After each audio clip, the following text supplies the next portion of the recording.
ये बाबा का पहला आश्रम है, तो आपको ये ऊंची दीवारें, महल जैसी ये दीवारें आपको नजर आएगी, जहाँ पे मार्बल से जड़ी हुई है ये दीवारें। पाखंडी बाबा सूरजपाल के पास अकूत संपत्ति के साथ साथ 5000 सुरक्षा कर्मियों की एक प्राइवेट आर्मी है। उसी आर्मी में ब्लैक कैट कमांडोज भी शामिल हैं। महिला कमांडोज को गोपिका यूनिट का नाम दिया गया है। बाबा ने अपनी आर्मी को अलग अलग दस्तों में बांट रखा है।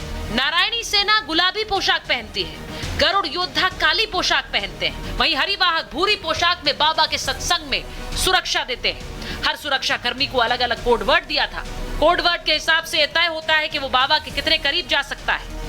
नारायण हरि परमात्मा ने पहचान दी है,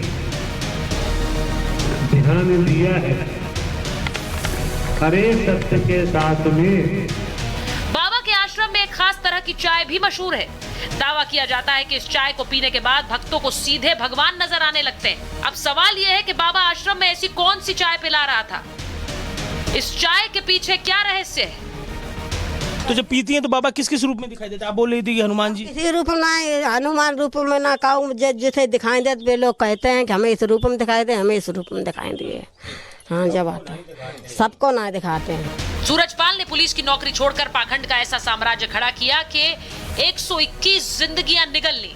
हैरानी की बात यह है कि अपने सत्संग में मानवता का प्रचार करने वाला बाबा हाथरस में अपने भक्तों को तड़प तड़प कर मरते हुए छोड़कर भाग गया। सवाल ये कि इतनी लाशें बिछ गईं, लेकिन बाबा जिम्मेदार नहीं। सवाल ये कि क्या अपने पीड़ित भक्तों से मिलने के लिए भी अब बाबा नहीं आएगा? उसे डर है वो पकड़ा जाएगा। Bureau report, Republic Bharat. आपने सुना कि किस तरह से बाबा के आश्रम से जुड़े जो लोग हैं वो कुछ ऐसे जो अभी भी बाबा को बेगुनाह बताते हैं और कह रहे हैं बाबा की भक्ति में लीन है, और कुछ ऐसे जो सवाल पूछ रहे हैं और डंके की चोट पर पूछ रहे हैं कि हमने परिवार खो दिया, बाबा क्यों नहीं आया। लेकिन इस बीच सियासी हमले बहुत हो रहे हैं। बीजेपी की प्रवक्ता अनिला सिंह जी हमारे साथ जुड़ गई हैं। हमारे साथ राजकुमार भाटी जी हैं, समाजवादी पार्टी के राष्ट्रीय प्रवक्ता हैं। यूपी पुलिस में एक्स डीजीपी विक्रम सिंह जी हमारे साथ जुड़े हुए हैं। अश्विनी दुबे जी हैं, वरिष्ठ वकील सुप्रीम कोर्ट के, हमारे साथ हैं। मैं एक बार सबसे पहले डीजीपी सर आपके पास आ रही हूं, क्योंकि इसमें सियासी हमला तो हो रहा है, शोर मौत पर बहुत था, लेकिन इस बाबा की गिरफ्तारी पर एक चुप्पी सी है। मैं आपसे पूछूंगी सर कि इस तरह के बाबाओं को पकड़ना क्या वाकई मुश्किल है? क्योंकि हमने इससे पहले देखा है, देश ने कई बाबा देखे और उसके बाद उनकी क्राइम गाथा भी देखी है। इन्हें क्यों नहीं पकड़ा जाता है?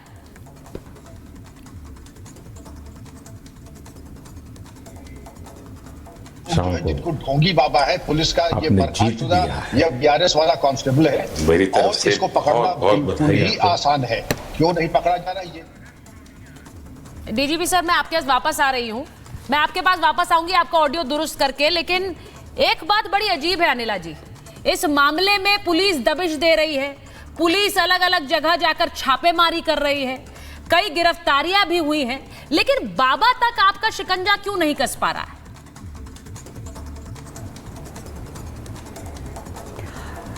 मेरी सबको राम राम।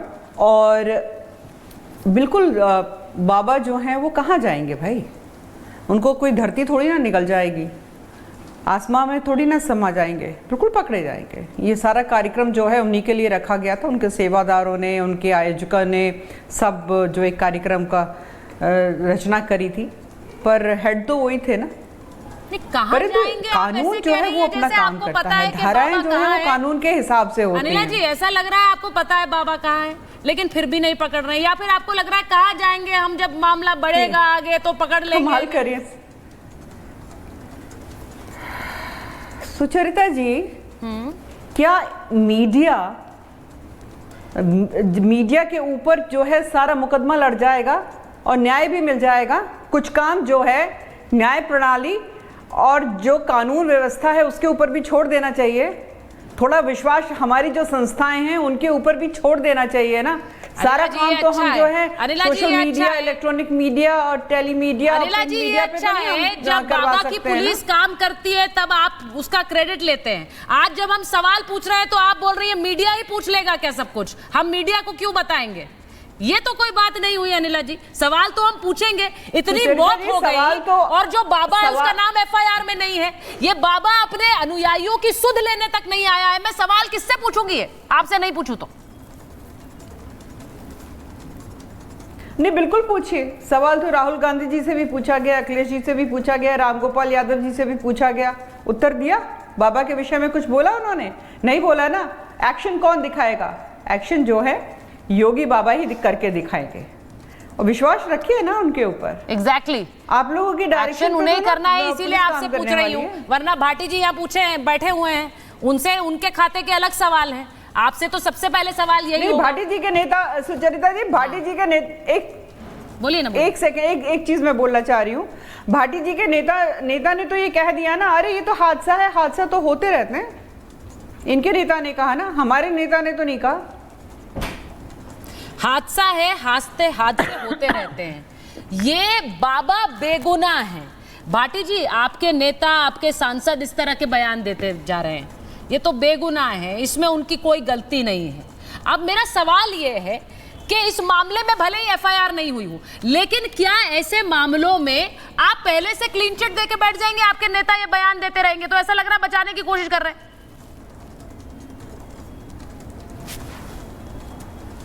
नहीं, प्रोफेसर रामगोपाल जी ने जो बोला है, उन्होंने केवल इतना बोला कि ये कोई साजिश इसमें दिखाई नहीं देती, ये हादसा है। अगला वाक्य अनिला जी ने अपनी तरफ से जोड़ दिया कि ऐसे हादसे तो होते रहते हैं। ऐसा तो उन्होंने नहीं कहा कि ऐसे हादसे तो होते रहते हैं। उन्होंने कहा ये हादसा है, हादसा तो सबको दिखाई दे रहा है। अगर कहीं कोई षड्यंत्र है, साजिश है, तो उत्तर प्रदेश सरकार की जिम्मेदारी बनती है उसे उजागर करे कि क्या षड्यंत्र है इसमें। आपने जो अपनी रिपोर्ट में 3-4 बिंदु उठाए, बहुत कायदे से, बहुत सही बिंदु आपने उठाए, मैं उनसे सहमत हूँ पूरी तरह। पहली बात तो हमें ये भी सोचनी पड़ेगी कि ऐसे बाबा, फ्रॉड बाबा कैसे रातों रात तैयार हो जाते हैं, कैसे बड़ी प्रॉपर्टी खड़ी कर लेते हैं, कैसे लोगों को ठगते हैं। दूसरा ये भी महत्वपूर्ण सवाल है कि लोग, भोले भाले लोग, इनके भुलावे में आ क्यों जाते हैं, चमत्कार की आशा क्यों रखते हैं। उन्हें ऐसी वैज्ञानिक शिक्षा दी जाए, इतना जागरूक किया जाए कि वो इनके बहकावे में ना आए। तीसरा आपका ये बिंदु भी महत्वपूर्ण है कि जब बाबा ने भीड़ जुटा ली तो उन्होंने मैनेजमेंट क्यों नहीं किया? जब उनके पास इतने संसाधन है, इतनी मैन पावर है, तो मैनेजमेंट होना चाहिए था। लेकिन इसका जो सबसे महत्वपूर्ण बिंदु है वो आपकी डिबेट में बिल्कुल नहीं आया, उसे भी जोड़िए आप। अच्छा सर, क्या सरकार और प्रशासन की भी कोई जिम्मेदारी है या नहीं है? प्रशासन से अनुमति ली गई थी और कहा गया था कि लगभग 80,000 लोग आएंगे। 80,000 लोगों के बीच में अगर प्रशासन ने अनुमति दी है तो प्रशासन की जिम्मेदारी बनती थी कि वो पर्याप्त मात्रा में पुलिस डिप्यूट करते, पर्याप्त मात्रा में एम्बुलेंस की व्यवस्था होती, फायर ब्रिगेड की व्यवस्था होती, डॉक्टरों की व्यवस्था होती। किसी हादसे से बचाव के लिए सरकार को, प्रशासन को चौक